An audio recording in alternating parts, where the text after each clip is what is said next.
आल तू जलाल तू आए ब्लाक टाल तू आल तू जलाल तू आई ब्लाक टाल। तू बस आज रात किसी तरह हम उस चुड़ैल से बच जाए तो फिर कभी इतनी रात गए अपने घर से बाहर नहीं निकलेंगे।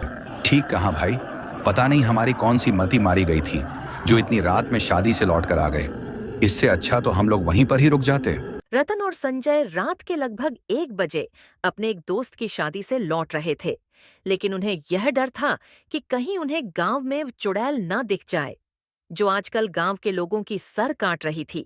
वह रात में दिखने वाले लोगों की सर काटकर अपने साथ ले जाती थी, जिसका खौफ गांव में बुरी तरह फैल रहा था। और संजय भी जल्दी जल्दी अपने घर की तरफ बढ़ रहे थे कि तभी उन्हें पीछे से किसी चुड़ैल के हंसने की आवाज आती है। तुम्हें क्या लगता है कि बिना वास के अपने घर की तरफ जाओगे तो मेरी पकड़ में नहीं आओगे? मेरी पकड़ से तो अच्छे अच्छे नहीं बच पाए तो तुम क्या चीज हो? अब तुम्हारी सर काट कर भी मैं अपने साथ लेकर जाऊंगी। अरे नहीं नहीं चुड़ैल बहन, हमें छोड़ दो। वैसे भी हमने तुम्हारा क्या बिगाड़ा है? अरे हम तो चुपचाप शादी से वापस आकर अपने घर जा रहे थे।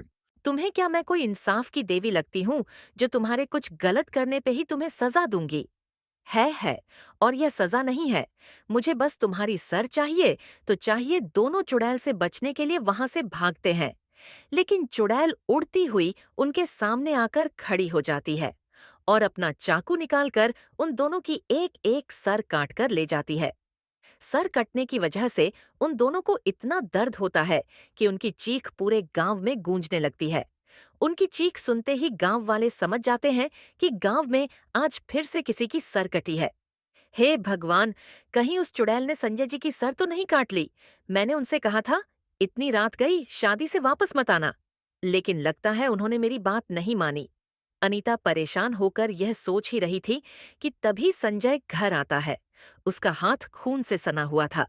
अरे, आपके हाथ से तो खून टपक रहा है और आपकी, इसका मतलब सचमुच उस चुड़ैल ने रतन की सर काट ली। हाँ अनीता, वो चुड़ैल सच में मेरी रत्न की सर काट कर ले गई। ना जाने वो ऐसा क्यों कर रही है। तुम्हें पता है कल रात को उर्मिला भाभी की तबीयत कितनी खराब थी, लेकिन चुड़ैल की वजह से वह उन्हें अस्पताल भी लेकर नहीं जा पाए। ऐसे तो यह चुड़ैल सबका जीना दुश्वार कर देगी। हमें सरपंच जी से इस बारे में बात करनी होगी। अगले दिन सब लोग इकट्ठे होकर सरपंच जी के पास जाते हैं। रंभा नाम की एक औरत थी जिसके पति के देहांत के बाद उसे गांव की सरपंच बना दिया गया था। देखिए, मैं आप सबकी परेशानी समझ रही हूँ, लेकिन भला मैं एक चुड़ैल का सामना कैसे कर सकती हूँ? गांव की सड़क खराब होती या आप लोगों को किसी और चीज की मदद की जरूरत होती तो मैं जरूर आपकी मदद करती, लेकिन चुड़ैल के मामले में तो मैं कुछ भी नहीं कह सकती। लेकिन सरपंच जी, आप गांव की सरपंच है। अगर आप खुद उसका निवारण नहीं कर सकती तो कोई ना कोई उपाय तो सुझाए ना। देखो अनीता, इसका निवारण तो कोई तांत्रिक बाबा या कोई पंडित जी ही कर सकते हैं। मेरी पहचान में एक तांत्रिक बाबा है, मैं उनसे बात करती हूँ। वह गांव में आकर गांव का मुआयना करेंगे। रंभा तांत्रिक बाबा के पास जाकर उन्हें सारी बात बताती है। अगले दिन तांत्रिक बाबा तभी वहां पर सरिता का पिता उमेश आ जाता है और गुस्से से सरिता से बोलता है। सरिता, कितनी बार कहा है कि हमारे गांव में हवेली के मैदान नहीं खेलते। इतना बोलकर उमेश उन 3 बच्चों को देखकर बोलता है, तुम तीनों के माता पिता एक नंबर के निकम्मा हैं। तुम्हारे जैसे शरारती और गुंडे जैसे दिखने वाले बच्चों को पैदा करके आवारा छोड़ देते हैं। चलो निकलो यहां से। उमेश की बात सुनकर तीनों बच्चे वहां से भाग जाते हैं और सरिता मुंह लटकाकर अपने घर आ जाती है। अगली सुबह उमेश के घर पर कुछ लोग दरवाजा खटखटाने लगते हैं। उमेश जैसे ही दरवाजा खोलता है तो वो देखता है कि उसके सामने तीनों बच्चों के पिता खड़े हुए थे, जो गुस्से से उमेश को देख रहे थे। ओ, क्या हुआ? सुबह सुबह क्यों मेरे घर का दरवाजा पीट रहे हो? देखो उमेश, हमारे बच्चे सरिता के साथ जबरदस्ती नहीं खेलते। सरिता खुद हमारे बच्चों को अपने घर के पास बुलाती है और खेलती है। बबलू का पिता भी उमेश से गुस्से से बोलता है, बबलू बता रहा था कि तुम हम सबको निकम्मा बोल रहे थे और हमारे बच्चों को गुंडा बोल रहे थे। अरे तो क्या गलत बोल रहा था? अरे तुम तीनों ने अपने बच्चों की शक्ल देखी है, दूर से ही गुंडे नजर आते हैं। उनके नाम भी गुंडों वाले हैं। तुम्हारे तीनों फटे हुए आलू जैसी शक्लों के बच्चे मेरी बेटी के साथ हवेली के मैदान में खेल रहे थे। यह सुनकर बंटी और बबलू के चेहरे पर डर झलकने लगता है और वह चुपचाप वहां से चले जाते हैं। ये सब देखकर सरिता अपनी माँ से बोलती है, मेरी समझ में नहीं आता माँ कि आखिर हमारे गांव में बच्चों को हवेली के मैदान क्यों नहीं खेलने दिया जाता। इसके पीछे एक बहुत बड़ा रहस्य है। यह सुनकर सुधा बुरी तरह से चौंक जाती है। कैसा रहस्य? वर्षों पहले हमारे गांव में चुड़ैल का बड़ा ही आतंक था। वह अपने मुंह से आग के अंगारे निकालती थी और गांव के लोगों को उसमें जलाकर मार देती थी। बड़ी मुश्किल से साधु महाराज ने गांव के हवेली के अंदर उसे कैद किया और हवेली के बाहर एक अभिमंत्रित नींबू रख दिया। तांत्रिक व चुड़ैल कभी बाहर ना आ सके। तब से हमारे गांव में किसी को भी हवेली के मैदान में नहीं खेलने दिया जाता। इतना बोलकर सरिता की माँ चुप हो जाती है और सरिता गहरी सोच में डूब जाती है। सरिता सारा दिन चुड़ैल के बारे में सोचती रहती है। अगले दिन सरिता के मन में एक विचार आता है और सरिता अपने आप से बोलती है, क्यों ना चुड़ैल से मैं बात करके देखूं कि वह गांव में आकर लोगों से कहे कि वह अपने बच्चों को हवेली के मैदान में खेलने दे। यह विचार आते ही सरिता चुपचाप हवेली की ओर चली जाती है। हवेली में सरिता को एक खंडहर नजर आता है। सरिता खंडहर के अंदर प्रवेश करने वाली होती है कि तभी उसकी नजर खंडहर के मुख्य द्वार के नीचे रखे हुए एक नींबू पर पड़ती है। सरिता उस नींबू को देखकर कहती है, हमें लगता है ये वही नींबू है जिसके बारे में माँ ने बताया था। सरिता उस नींबू को पैर से हटा देती है और अंदर चली जाती है। अंदर जाते ही डरावनी डरावनी आवाज आने लगती है और अचानक से एक चुड़ैल सरिता के सामने आ जाती है। मगर सरिता उस चुड़ैल को देखकर बिल्कुल नहीं डरती।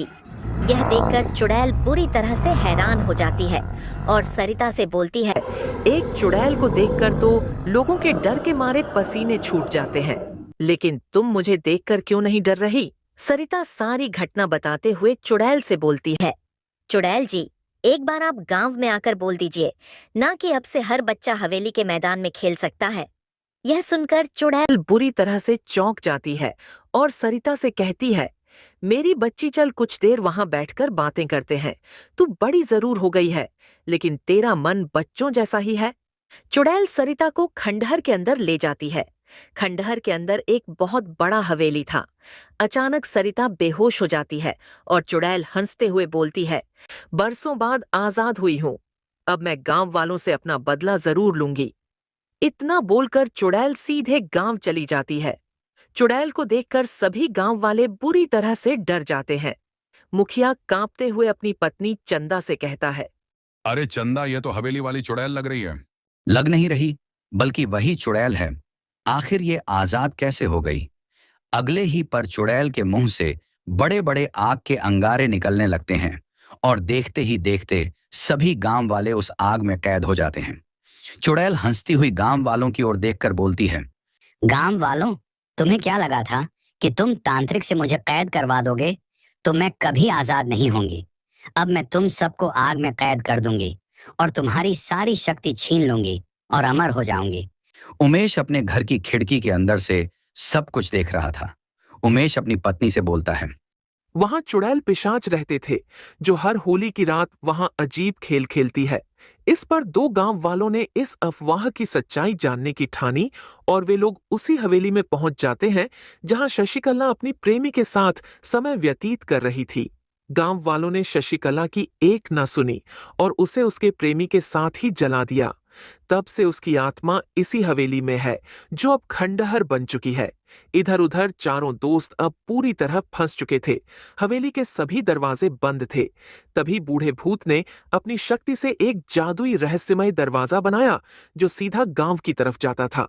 अगले ही पल चारों दोस्त उसमें घुसकर गांव में सीधा पहुंच गए। बाहर आते ही उन लोगों ने गांव में रूपकला की सच्चाई सबको बताई और देखते ही देखते जैसे पूरे गांव को शशिकला चुड़ैल की सच्चाई पता चलती है। उधर चुड़ैल भूत सबको मुक्ति मिल जाती है।